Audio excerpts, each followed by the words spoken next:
Hi guys, welcome to my channel. I haven't made a video in a little minute. I have been going through real life. Actually, we don't give a fuck about any of that. We're gonna get to the tea. I am here. I wanted to make this video because I usually make these type of videos when I have when there's a topic on TikTok that I want to say so much about, but I just feel like TikTok isn't ready to talk about it. People on YouTube have a little bit more common sense. I don't know. Or at least like where they're more open to dialogue than on TikTok. On TikTok is I'm right, you're wrong, and cry about it, liberal. And I'm like, I'm not even a liberal. Today I'm coming here because I wanted to do a quick little get ready with me while I talk about white influencers and the power that they have in politics, whether they want to acknowledge it or not. They do have a power. And it just seems like every election we have the same conversation and y'all just keep flipping arguments. Like one argument y'all like, yeah, we need pop artists and we need influencers. We need to know what their political preferences are. And then the minute their faves are in some hot water, it's like, guys, you put too much pressure on them to like know right from wrong, and they're just girls. And it's like, yeah, but we have to stay on plot here. First, we're gonna talk about Chappell Roan. And I love Chappell. I love Chappell so much. I feel like hearing feminine ooh, hearing feminine like in the mix of a depression, that shit literally like took me out of my depression. And I do still love Chappell, and this is the only like kind of complaint I've ever had. I was by her side with the Grammy and being rude to photographer situations. I was on her side with the diva thing. I was even on her side with the make your own educated choice, and both sides are evil. I was even on her side with that because I'm like, you know what? Both sides are evil. Is Kamala evil? I don't think so. She was the most educated, qualified, the most qualified woman to actually hold that position. But hey, who am I? Just a stupid liberal. She's teaching her young white view base to actually learn and indulge more in politics. So I was like, you know what? Period, queen. I'll stand with you. Even though I feel like I'm getting slapped in the face, I'll stand with you, queen. Things first, I don't even truly blame Chappell because you went on Call Her Daddy. Like, you don't go on Call Her Daddy and talk about anything important. You go over there, you talk about sex jokes, da da da da da, and you keep it pushing. I don't know. I don't watch that type of stuff like that. That's like where journalism low-key goes to die, you know? Oh, she's a podcaster, but you're interviewing the president, you're interviewing pop stars. You gotta look up a journalism course on Google or something, babes. I don't remember what the question was, respectfully. I just saw her full clip because I didn't want to get outraged from like 15 seconds. So I saw the full 1 minute clip. And she was basically talking about how, her struggles, and I will say these are her struggles. So before we all go jump down her throat, this is from her personal experience, and her personal experience is also a valid experience at that. But see, wouldn't call her daddy, and she was like, know how the pop girls do it, how they have time to eat, sleep, write, tour, perform. She said eat, and I was like, girl, same. Also, like, be politically well versed and talk about politics. Like, it's hard. It's a lot. Like, I'm just a pop star. And I wish the president was a pop star, but he's not. I mean, she's not. And I'm like, that last line wasn't really needed, but I get it. And this is another thing why I can't 100% even Chappell, because I'm like, you went on Call Her Daddy, and any interview guest, especially in this political climate and change, and especially from someone who's always been so vocal about politics, you should have expanded on that. Be like, oh, well, what's some struggles that you go with?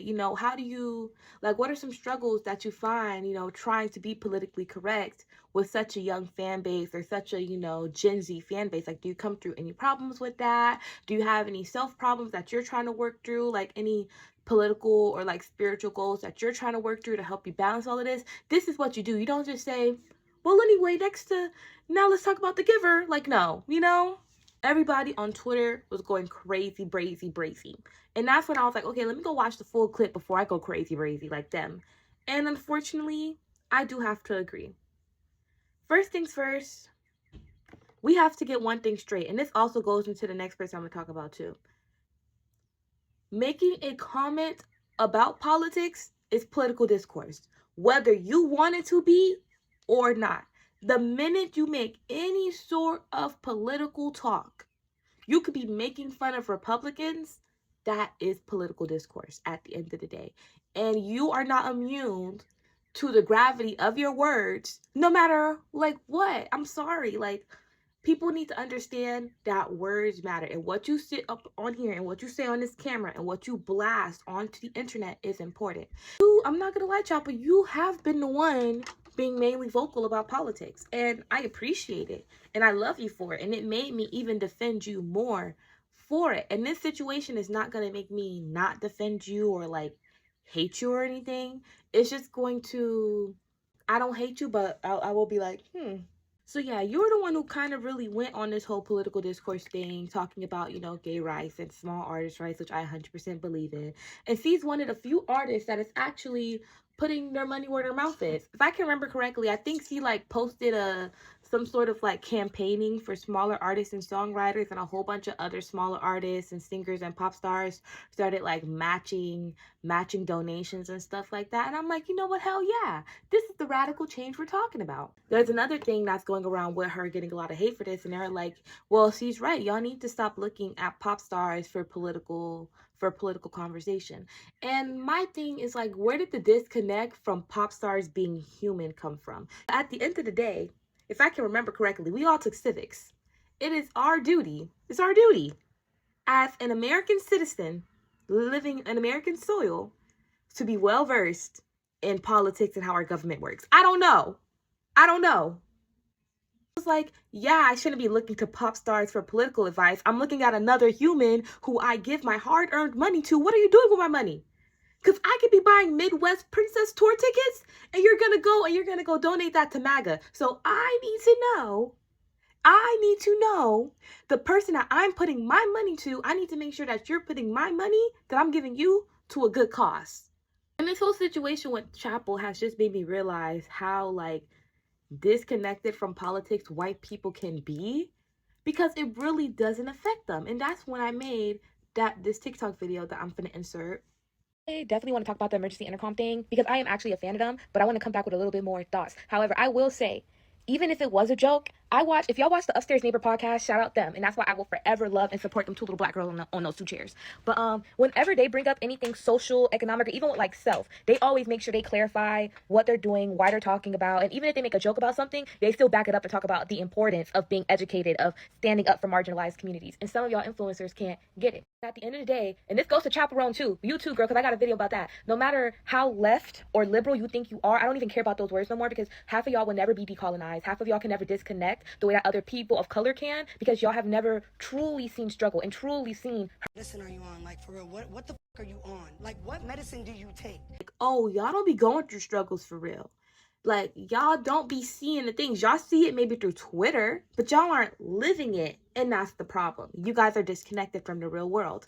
Pop stars included. You guys are disconnected from the real world. I hate all this pop star, like, apology discourse, because in my mind, when I gotta get up every day and go work 2 jobs and still find a way to be politically educated, still find a way to talk about Palestine, to share details, to stand up to my coworkers.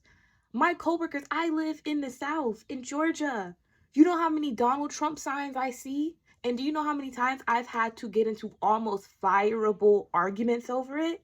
Because for me, I know that this isn't just internet discourse. This isn't just one person opinion. It is clearly a group of people's opinion based off of years and years and years of misinformation piling on top of each other that spreads rhetoric that is harmful to everyone.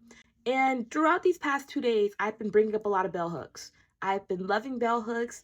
RIP bell hooks. Mother, I will see you in heaven, because she has been one of the only authors from a lot of the political authors that I have read that truly talks about intersectionality and how we all are at a disadvantage. The gays, the black people, Hispanic people, white men, black men, like we are all at a disadvantage of not knowing about how politics work and how they're trying to, take advantage of us, from being lax on politics. Like, all of these things affect us. The media wants us to be dumb. The media wants us to care about Chappell cursing out a photographer and Timothy Chalamet and Kylie dating. They don't want us to remember about Palestine and how this has been happening since 2021. They don't want us to know about the black people that are being wrongfully arrested for weed charges, like there aren't white people smoking dabs all the time. Like, come on. They don't want us to know. They don't want us to continue to be angry. Like, and we're talking, let's bring up the woman thing about how a lot of mothers were, and this is another thing that I was on Chappell's side about. That was the first interview clip I saw, and I was like, oh, this what y'all mad about? Pfft, please. But about Chappell being like, oh, I don't know any mothers that are happy. If we would have expanded that a little bit more, call her daddy host, hello. If we would have expanded that a little bit more, we could have really understood that the reason a lot of these mothers aren't happy is because there's not a lot of systems in place to help mothers, especially in America. So all these white moms getting on what's it called, TikTok, and they're all white. A lot of them are. Excuse me. Hey, I'm calling a spade a spade. I think I saw maybe one black woman complain about it. But even black women and Hispanic women and other people of color, we know how hard it is to raise kids because we're doing the things with actually no help, with no husbands, sometimes with no family, carrying 3-4 kids and trying to make $20 last 3 weeks. Let me talk about the next topic too, so I can bring this all together. Just don't know, another clip on Twitter I saw it on Twitter first, and then it was also doing some numbers on TikTok too. So soon as I got off of Twitter, it was right on my TikTok For You page. And I am a fan of Emergency Intercom. So I'm a fan of Enya. And I knew of her problematic past, but that's one of the struggles of being black in America. Seems like everybody had a racism phase. It's okay, like I'm handing out peppermints, it's just like, it's a lot. Everybody seems to have a racism phase, and it's just like, I just got to get over it. And everybody just wants me to get over it. And it's like, why do I got to get over it? Why can't y'all just not be racist? I didn't really tune in because like I wasn't going batshit crazy over them. And I also wasn't putting any money into them as well. Like, and I thought before this thing happened, I actually started getting on their body, and I was trying to buy their wildflower cakes. I was trying to buy their shorts, their sweatshirts. Like, I was really trying to be like in the fandom. Long story short, I was a fan of them. I haven't really watched their stuff too much because, I just found other podcasters that I was interested in. And I haven't really just seen them on my YouTube. So I was like, okay, whatever. But then I guess they were on a hiatus, which I didn't know, and they just posted a YouTube video. Oh, I gotta get some more concealer today. Also, I don't like this concealer. I do, but I don't. This is the e.l.f. 16-hour camo concealer corrector. It's all right. It leaves a little bit of a gray cast, and it's just like, I don't like it. And like, if you leave it on too long, baby, good luck, Charlie. Good luck, Charlie, trying to blend that bitch out. And they recently came back and then looking gorgeous in that pink dress. That pink dress was so cute. I'm sorry. She looks so whimsical and pretty. A lot of people were upset about the episode because they thought the episode was a whole lot of nothing. I didn't really care about that part. Like, I'm not going to Emergency Intercom to watch like heartfelt information that's gonna leave a lasting effect on me. I'm watching it for fun. I'm watching it to wind down. And then they made that Greta joke, being like, Greta fell off. And the thing was like, you could have left it at Greta fell off and just like giggled and kept it pushing. But then I think it was Enya where I was like, oh, where is he fighting? Because I haven't seen her. Talking about like Malala being shot and stuff like that, I was just like, okay, so where's the punchline of said joke? Like, clearly it's satire. Clearly he didn't fall off. Clearly he's still out there fighting. But my thing is, in the year of our Lord, 2025, people protesting Starbucks and stuff because of Palestine. A woman recently was arrested for having a miscarriage. Like, we are clearly in tough political times. What makes you think in your 20-something-year-old bubble of LA, of Los Angeles, California, that it is okay to make fun of activists? You could make fun of Elon Musk all day long. Y'all could have did that. Y'all could have made fun of Elon Musk, Donald Trump, the people that are actually causing us harm and are doing stupid shit. Like, the punchline is their life. Nope. We're gonna make fun of the activists. Got it. The thing that I feel like a lot of the Emergency Intercom fans aren't 100% getting. If you want to make fun of an activist, hey, free will, freedom of speech, do your thing. But at the end of the day, baby, I have no type of proof or evidence that you're with the people. And I can't even bring up Black Lives Matter anymore that whole time, because I feel like that whole time is irrelevant, respectfully. Because people were posting Black Lives Matter pictures just to not get canceled and to keep their Target sponsorships. And you don't have to. That's the thing. But like I said in the beginning of the video, comments on politics equals political discourse no matter what. Talk about political discourse, but you don't do anything political itself. So you see how how it kind of feels like a slap in the face? Maybe because they brought up international activists, their fans are trying to be like, it's not that big of a deal, it was a joke. Yeah, because it's somebody else's problem. This is somebody else's problems that they're joking about. But when we want to bring up our tea, y'all want to joke about everybody else's tea, let's bring up our tea. I'm going to insert a whole bunch of TikToks that I have seen and that I have commented on, and I just thought that was weird. Gen Z's trying to what? Gen Z's trying to cancel emergency intercom? I'm so confused. How are they getting, like, quote unquote canceled? Like, satire's fucking dead now. Y'all have fucking killed satire with your weird wokeness, bro. Like, you guys think that they actually feel this way? Like, are we watching the same program? I thought we knew what they were about. I feel like the people who are trying to cancel them, like, if you watch this show, there is no way you're serious right now. There's just no way. I saw that Trish had responded to it, and she's not no activist in my eyes, babe. I knew of Trish because unfortunately I was a real big Shane Dawson fan when I was younger. Not anymore, but I knew of Trish, but baby, I'm not taking any sort of political discourse from you. But even if Trisha Paytas is saying, yeah, girl, let's stick to the apology tours and the Marc Jacobs collabs. Hey, and this is what happens every single time there's criticism. And I used to be like a really, really, really big K-pop stan, and a lot of my faves have done stuff that is problematic. But I always surrounded myself with other Black K-pop stans, so whenever these things happen, we'll kind of just join up in like a sister girl prayer group, and we kind of like talk about how we feel and how disappointed we are, and like the struggles of being a Black woman in non-Black spaces, you know. And we kind of make our own decision on how we want to handle that in general. And I've always loved that, and that's something I always do.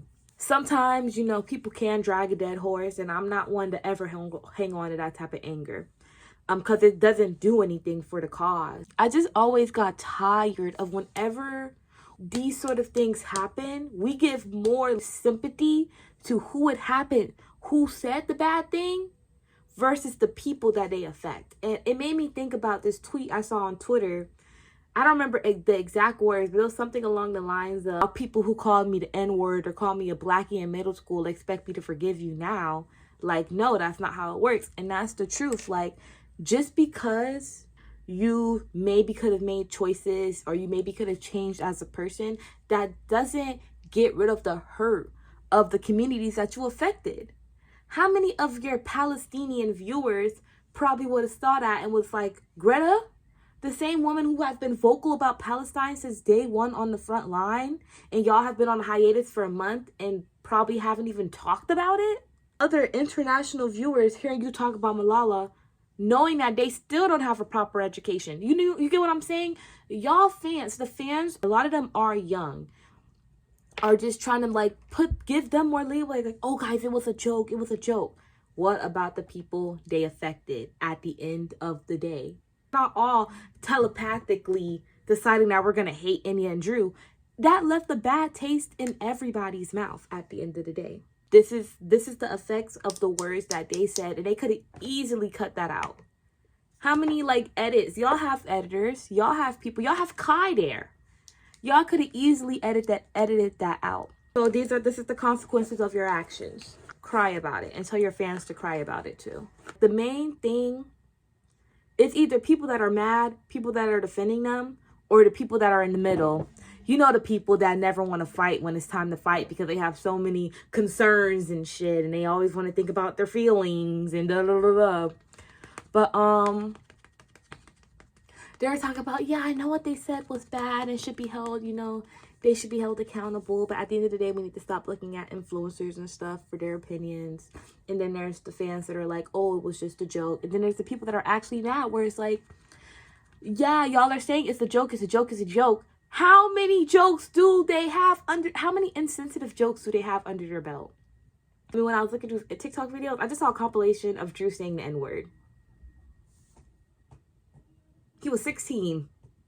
And this is 2010. Hello. Enya constantly using Ave. And she's talked about it before and, like, said that it wasn't the right thing to do. And, like, she wished she didn't do it. But then, like, here's the thing with y'all fans. Y'all saying, oh, it's a joke, it's a joke. Used to use Ave. She apologized. We took her back. We, as in the people who, some people did, some people didn't. But the people who decided to be grace, live their life with grace and forgive, what do a few years later when people bring it up again?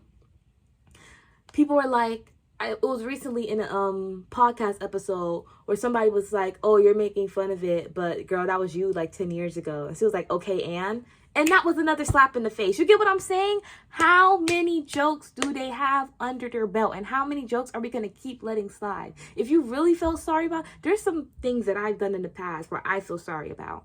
Like things that I have said, maybe things that I have done that I feel so a deep sorrow for that I would not gonna lie, never be the same again. If you were to bring that bitch up to me today, or bring up anything that I have done that was mean or hurtful to them today, you wouldn't catch me. Oh, y'all, don't look at my fucked up bonnet, y'all. You wouldn't catch me on a podcast talking about, okay, Ann, that's the sort of I don't care attitude that white influencers and people of color white influencers are privileged. Us black influencers, we aren't given that privilege to make a mistake and not care about it. If you really felt sorry, you should be like, you should have felt some sort of sadness in your voice, a little bit of shame. Let's talk about some okay, Ann. If I would have ran up on you, girl, we already know you got beat up in middle school. Don't let it be another time. Let me not say that, because not a 13-year-olds are gonna say I'm trying to threaten her. But like, you see, that's kind of a run-upable offense. You guys can make these insensitive jokes in front of a camera. Make these insensitive jokes in front of a person of color. Call another woman a bitch in front of their face, Drew. Call me a bitch in my face. I mess with the white gays. I love the white gays. But there's some boundaries. You can't call me no bitch unless we this, okay? Because don't call me sis because I'm not your sister. I talked about this on my cat's eye video, but I was like, at the end of the day, what you're showing us, your viewers, this is the perception of you that we're gonna see. We're not making this shit up out our ass. We're not daydreaming the information that you're feeding us. This is the information you're feeding us, and this is the opinion of you we're getting from your information. So you can't be mad. The critiques that I'm seeing about the Chappell situation, about the emergency Intercom situation, and the reason why I kind of wanted to bridge these two together is this thing of influencers and pop artists. They should not have to, like, we need to stop holding them to such high standards when it comes to, like, these political takes. And the thing that just got me confused is because, like I said earlier, it is our duty. Fuck being a pop artist, fuck being a influencer, a podcaster, whatever you want to label yourself as. It is your duty as a human, as an American, period, to understand your politics. You don't even gotta fight for other people's rights. Fight for your rights, your own American rights that are being taken from us in front of our very own eyes. Like, this is your responsibility. You're supposed to know about politics. And this is how, like, disconnected y'all really are as well. A lot of people who have to take their citizenship test, a lot of people can't do it because, one, the citizenship test is very expensive, and it's also very, very hard. So if we're making these people who English is probably not even their first language have to learn about our government, and they have to pass that in order to get to this country safe without being deported, what makes you think that you should be any different than that? What makes you think that? And that's the privilege. That's the first world influencer LA privilege that you have, to think that this stuff doesn't matter because it doesn't affect you. You're saying Greta fell off. There were literally fires all in LA because of climate change. You should have been like, Greta, we need you back on. That. In the age of 2025, the working class, like literally about 80% of us now, because all of us are struggling to make ends meet. The working class, we already don't got that much money to spare. One thing we aren't afforded the luxury of having, we don't have enough money and we don't have enough time to do everything that we need to do.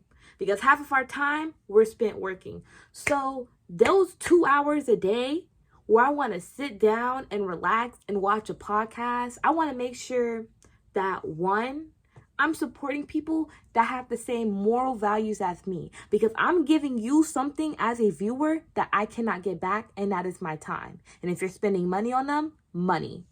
This whole, oh, we shouldn't care. We should care. We should care.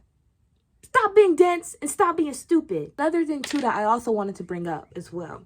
A lot of people are talking about, like, you know, how a lot of kids are accidentally being put in this like alt-right pipeline sort of social media thing. And the same people that are in the comments calling us stupid, annoying liberals for critiquing this sort of behavior, what you guys don't realize is these sort of like insensitive jokes or this like I don't care attitude, that's literally alt-right pipeline right there. Like, that's their bread and butter. Like, that's their TED Talk. Them sprouting this sort of like, oh, insensitive jokes or funny rhetoric is going to get these same middle school kids in that same sort of I don't care mindset that the alt-right pipeline wants us to be in. We should care. Let's think about it. People not caring about racism. Why is the KKK still alive and thriving, but the Black Panther Party is yet to be seen? You want to know why? Because people was like, racism doesn't matter. It's all over. Y'all should be grateful. Y'all are doing too much. Y'all have books in schools and barber shops. So what? We killed your leader. So what? The people that are killing y'all are judges and clerks and Congress people making the laws. Get over it. It's not that deep. It was only your grandma. It was only your Mima. It's just you guys trying to excuse it is literally you guys being no better than the right. Being no better than the right. Nothing is a joke. The reason I also wanted to put Chappell in this situation is because artists also aren't exempt from that. Music is such a hard thing to like nowadays because people can really hide who they truly are. Even actors and stuff. I was a big Stranger Things fan until Noah started getting on the Twitter and started acting a fool. And now I gotta watch Stranger Things 4 on soap today. This sucks, you know? Even Chappell being like, oh, I shouldn't be expected to know all the answers, but then the things that you're sprouting, it's like you're sprouting misinformation. If you don't know the answers, just don't speak. Speak on what you do know. Focus on the lesbian rights and small artist rights and just stay in your box and just talk about that. Don't tell us read no socialist literature. Don't post no more bell hooks books on Instagram. Just don't talk about it no more if you don't want to be like, if you don't know what you're talking about. Making the people that are in our age group, well, I'm younger than you, I'm 21, you're 27. You're making people that are actually educated about politics who are more Gen Z and on the leftist side, you're making us look bad. It's making us look like we don't know what we're talking about, but we do know what we're talking about. But it's people like you, respectfully, who get on larger platforms and say, guys, like, I'm just a pop star. That makes us look like we're stupid. I wish the president was a pop star. Like, what type of shit was that? I don't know. I didn't like that comment either. The fucking beginning of time, art has always been a political stance against the government. During the time where artists can only make things that were related to God, they can only make things that were connected to religion. It was an act of rebellion to post a portrait of a field with no church in it. That was an act of rebellion. Art has always been an act of rebellion against the government and the norm. Let's look at pop music and Lady Gaga. Really breaking against the whole cookie cutter pop princess sort of flow and showing woman being like in a different sense. Beyonce with her Lemonade album being like, oh, well, you know, at the end of the day, I'm an artist, but this is what's happening to my people. And this is my experience. So as an artist, I'm going to use my art as a way to show my perception in the world. and as an act of protest, which C did. So I feel like a lot of white artists are granted the privilege of not having to do that. Because like I said, you guys are disconnected and this stuff doesn't affect you. Taylor Swift, Sabrina Carpenter, Billie Eilish, Chappell, Roan. You guys are all like middle class, upper middle class white people who lived in the deep South, probably surrounded by conservatives, but you know, probably wanted to figure out, find your own destiny. You guys are granted the luxury of casually figuring out where you stand in a political preference. We weren't giving that luxury. At 8 years old, my mom was holding my hand and saying a little boy named Trayvon Martin was shot on his way to his friend's house, and that can be you. Be wary of when the police are coming because they could be coming for you. I wasn't granted that luxury. And it disheartens me because there are so many talented Black influencers, podcasters, pop artists, photographers, creative directors who are smart and who can use their art to be a way of like, use their art as an act of rebellion against the norm. But they're being overshadowed by Skippity Toilet Riz, Joe, and India over here. And being a pop star is so hard, Chappell, Roan. But then there's people like Rachel who's been opening for Sabrina Carpenter and left and right has been getting hate comments talking about, oh, you will never be Olivia Rodrigo. Who is this Black girl? Da-da-da-da-da. What is she? She's this. She's annoying. People like Aaliyah's Interlude who, I noticed he did go to Starbucks that one time. I'm not really gonna, you know, nail her to the cross for that. But y'all dang near ran, I don't want to say ran that girl off the app because she's still driving, but y'all tore that girl a new one just because y'all thought she was annoying. Just because she thought she was annoying and she wanted to create her own hashtag.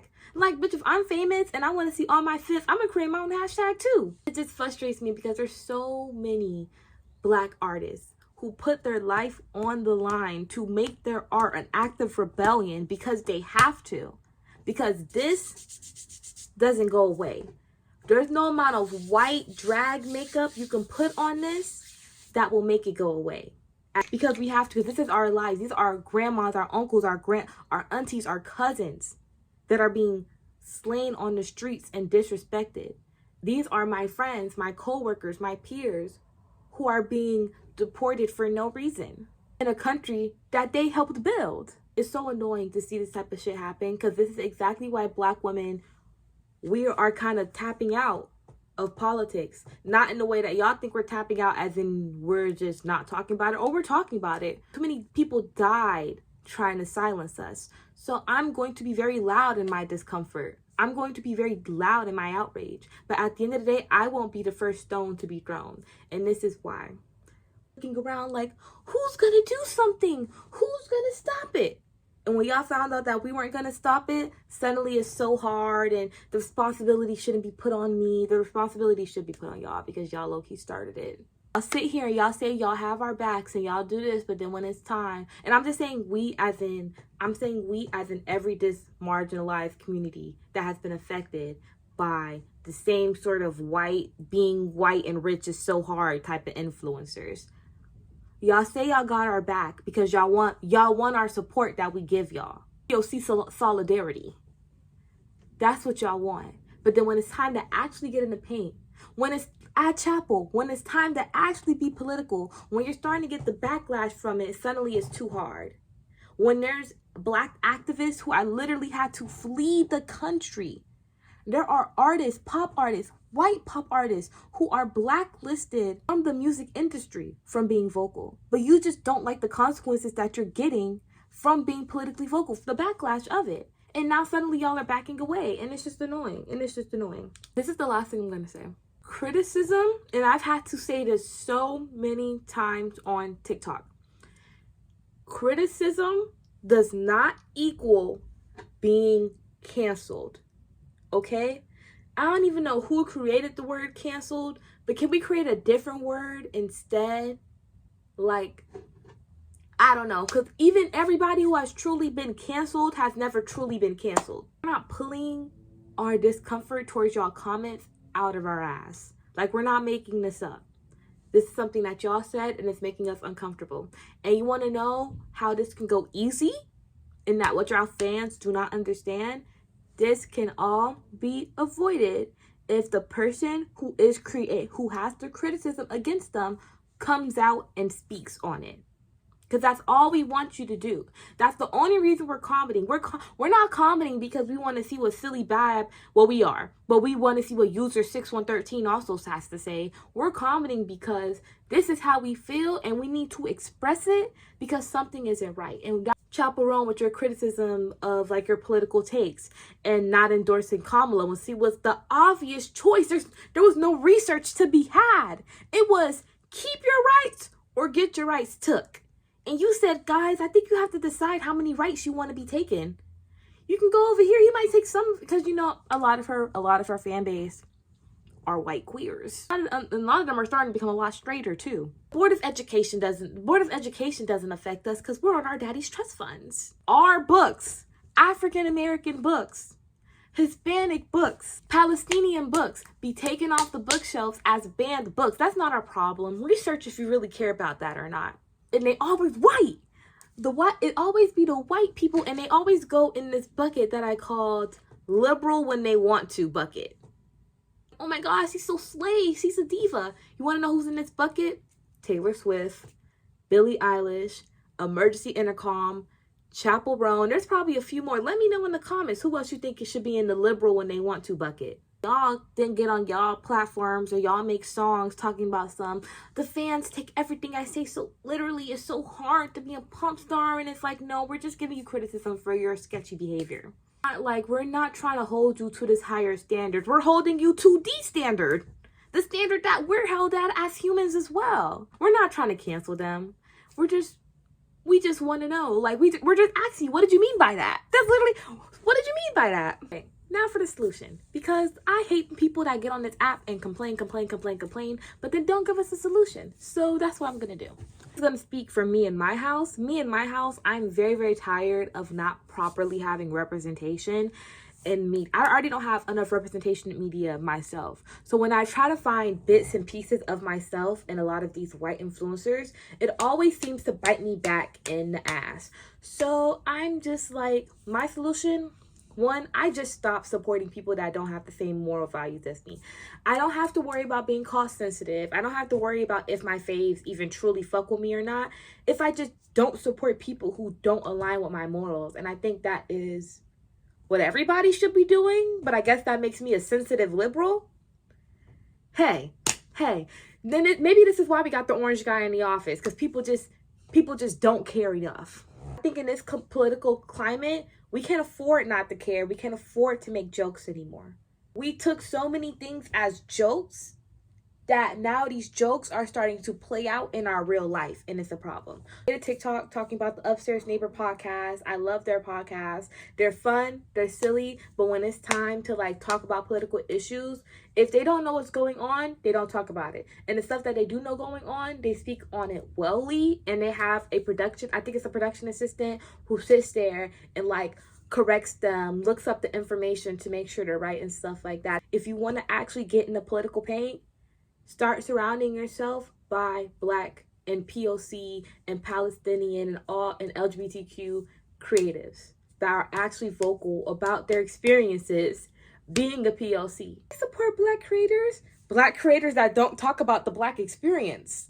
The reason we want you to watch the Black creators is so that you can learn about the Black experience and see our point of view. The same way we know the American experience. We want you to know the Black American experience. So that's all for today. I really hope this video isn't long, because I hope it isn't long. But other than that, I also hope you guys enjoyed this video. I really want to talk about it, but the thoughts that I had swirling in my head, I could not get them into a coherent thought on TikTok. So I'm just like, let me just come here and make a YouTube video about it. But yeah, I'm gonna go downstairs and fuck up this bacon Caesar salad I'm about to make. So I will talk to you guys in another video.